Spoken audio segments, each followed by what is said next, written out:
Le 21e Mondial des métiers à Eurexpo du 2 au 5 février, un salon pour découvrir les métiers d'aujourd'hui, de demain, l'emploi et les formations pour mieux choisir, construire et reconstruire son parcours professionnel. Pour tout savoir, rendez-vous sur www.mondial-métier.com.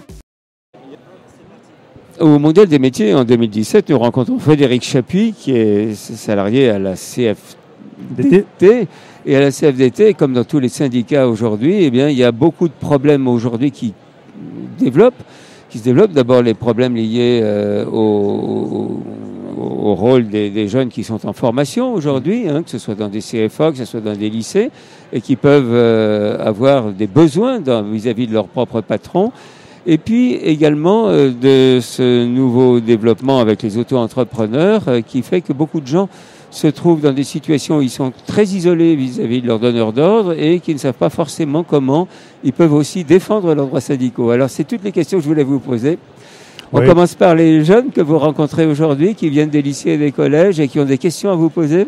Oui, tout à fait. Donc, c'est vrai que nous pouvons recevoir dans nos structures locales ou départementales donc les jeunes qui viennent chercher des questions sur des problématiques d'orientation, pour des questions par rapport à l'insertion sur le marché du travail, ou même ceux qui sont déjà sur des contrats courts, que ce soit des CDD ou des contrats en alternance, qui cherchent à s'insérer et à utiliser pleinement les droits qui s'ouvrent à eux, notamment les droits à la formation professionnelle tout au long de la vie. Le compte personnel d'activité également, qui leur permet de cumuler donc des heures des heures de formation qu'ils pourront utiliser tout au long de leur parcours professionnel.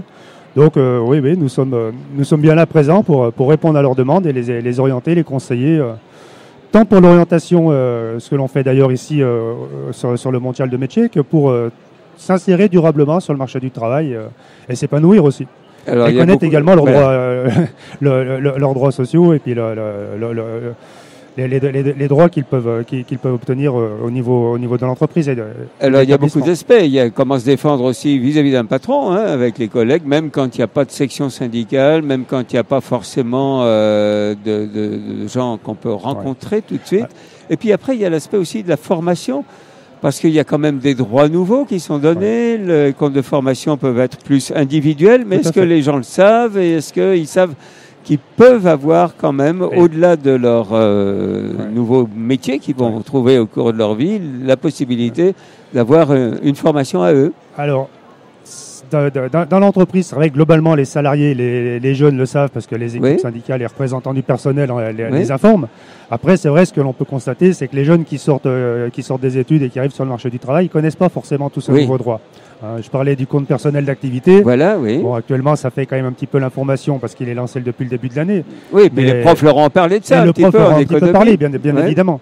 Mais je pense aussi et surtout au compte personnel de formation qui a démarré déjà depuis 2 ans et pour lequel, quand même, globalement, les jeunes ont une méconnaissance assez importante de ce dispositif. Donc là, on a vraiment un rôle pour les informer, les conseiller sur l'utilisation et l'ouverture de ces droits. D'accord. Et donc, ceux qui viennent ici, ils savent venir vers vous et aussi vous poser ce genre de questions. Tout à fait. D'ailleurs, on a sur notre stand, on a un petit atelier ludique qui leur permet de découvrir ces nouveaux droits, le compte personnel d'activité, le compte personnel formation, le compte engagement citoyen. Donc, ça leur permet de découvrir quels sont ces nouveaux droits, comment les utiliser. Et globalement, ils sont surpris. Ils sont surpris parce que c'est des dispositifs qu'ils ne connaissaient pas. En même temps, très, très intéressés pour en savoir plus et puis voir comment en bénéficier.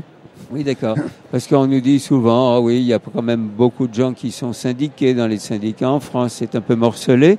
Mais en même temps, quand quelqu'un se trouve quelque part avec un patron, eh bien, ils peuvent directement avoir une relation avec leurs unions locales. Ils peuvent vous trouver. Alors, c'est vrai qu'il y a un taux de syndicalisation qui est assez significatif, mais qui ne peut jamais être suffisant pour nous, bien évidemment. Oui. Mais globalement, un salarié qui a besoin d'informations, il sait nous trouver, que ce soit dans l'entreprise si on est présent, ou alors sur les réseaux sociaux ou par Internet, il a accès assez rapidement à un contact, un conseil qui peut l'orienter. Alors, il y a ce domaine aujourd'hui des auto-entrepreneurs, de tous ces gens qui, conduisant leur voiture ou bien allant l'emporter des mets aux personnes, se retrouvent avec très peu de protection sociale et surtout, et aussi pas de relation vraiment avec des syndicats. Ça, c'est un problème qui est assez nouveau Et est-ce que vous vous en préoccupez à la CFDT? Tout à fait, vous faites bien de le remarquer. On voit arriver depuis quelques années de nouveaux métiers, encadrés par une nouvelle forme d'économie, comme on dit. Oui. Vous faites allusion donc aux auto-entrepreneurs, mais voilà, aussi les espaces de travail collaboratifs en coworking, les nouvelles formes d'économie où on voit arriver donc des travailleurs indépendants ou en auto-entrepreneuriat qui mettent en place une nouvelle forme d'économie liée à l'ubérisation. Oui. Et c'est vrai que ces salariés, ces travailleurs sont un peu livrés à eux-mêmes. Oui. Ils sont livrés à eux-mêmes parce qu'ils ils ont besoin de faire tourner leur activité pour ceux qui sont à leur compte en entrepreneuriat, ou alors ils sont également sous des exigences de donneurs d'ordre, oui. qui est des commanditaires, qui leur passent des commandes. Oui. Et qui fixe les prix, en gros. Qui fixe les prix, qui les oblige à déréguler un peu leurs conditions de travail et puis l'organisation du travail. Donc, ils sont dans des conditions de travailler, parfois dans des situations assez ubuesques, je dirais. Oui. Où ils bossent quasiment pas jour et nuit, mais avec des horaires qui sont difficiles, avec à manger parfois sur le poste de travail. On le voit des fois dans les espaces de coworking.